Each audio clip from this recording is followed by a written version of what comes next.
The Call Before Dawn.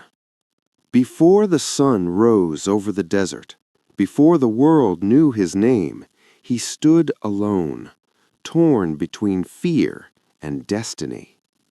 What he would hear that morning would not only change his life, it would change the course of history forever.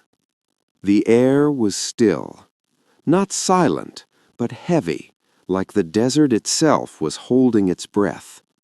Yusuf ibn Rahman pulled his cloak tighter around his shoulders as he climbed the rocky path toward the cave. The cold before dawn always surprised him, no matter how many times he made this journey.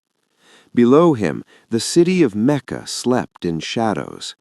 Oil lamps flickered like distant stars, scattered between mud-brick homes and narrow alleys. It was a city alive with trade, pride, and idols, but also one drowning in unseen darkness. Yusuf knew that darkness well. He had been raised among merchants.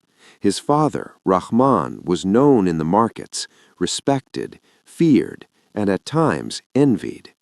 Wealth had shaped their family, power had protected them, but truth? Truth had always felt distant. That was why Yusuf climbed, not for trade, not for status, but for answers.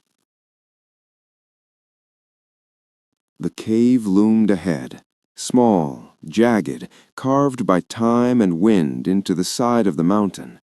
It wasn't much to look at, but to Yusuf it was everything. It was where silence spoke. It was where questions breathed. And tonight, it felt different. He paused at the entrance, heart beating faster than the climb could justify. Something in the air had shifted. The wind had stilled completely now. Even the desert felt like it was listening. "Strange," he whispered. Inside, the darkness wrapped around him like a veil. He moved carefully, familiar with every edge and stone.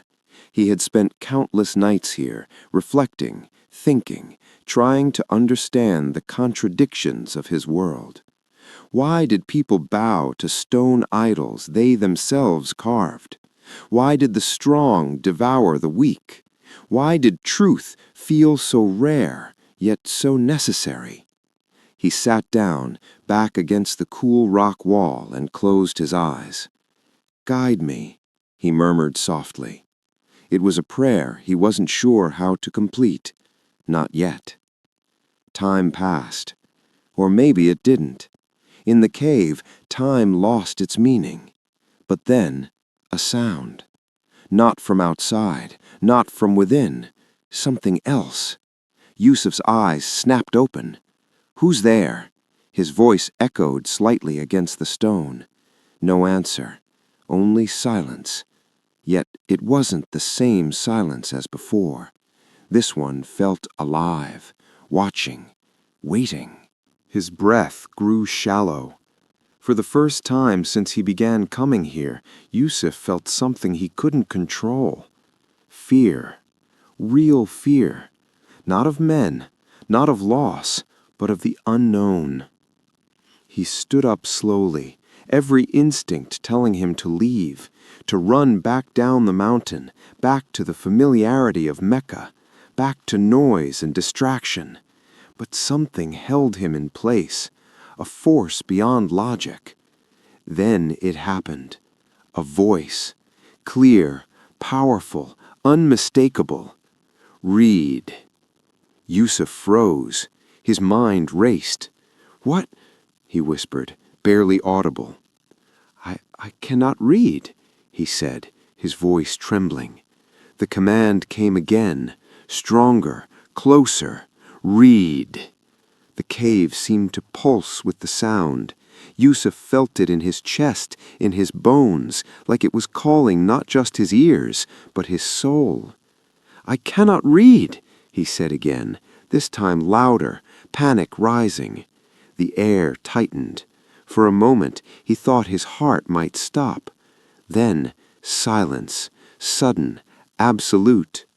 Yusuf collapsed to his knees, gasping. "What is happening to me?" he muttered, gripping his chest.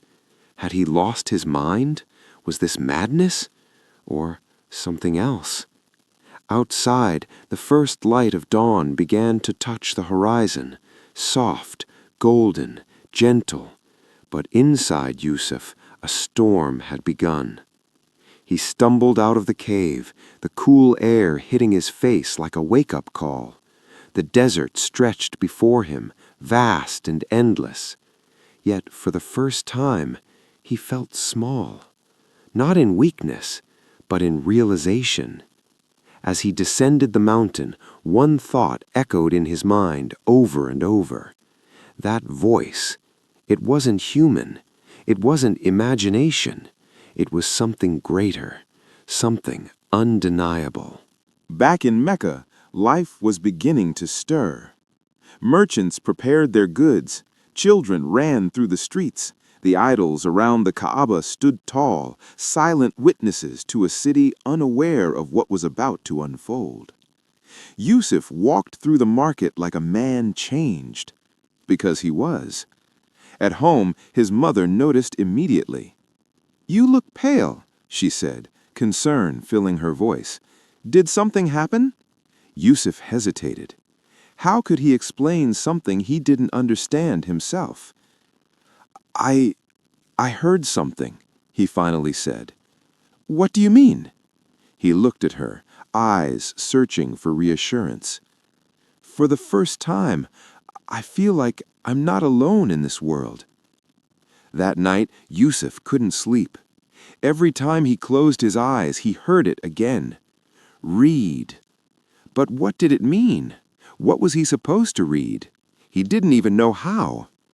Far beyond Mecca, beyond deserts and empires, beyond what Yusuf could ever imagine, a chain of events had begun. One that would reshape nations, challenge kings, uplift the oppressed, and bring a message that would echo through time. But Yusuf didn't know any of that yet. All he knew was this: something had called him, and whether he was ready or not, he would have to answer. He didn't understand it yet, but that voice was not just a moment of fear. It was the beginning of a truth that would shake the world.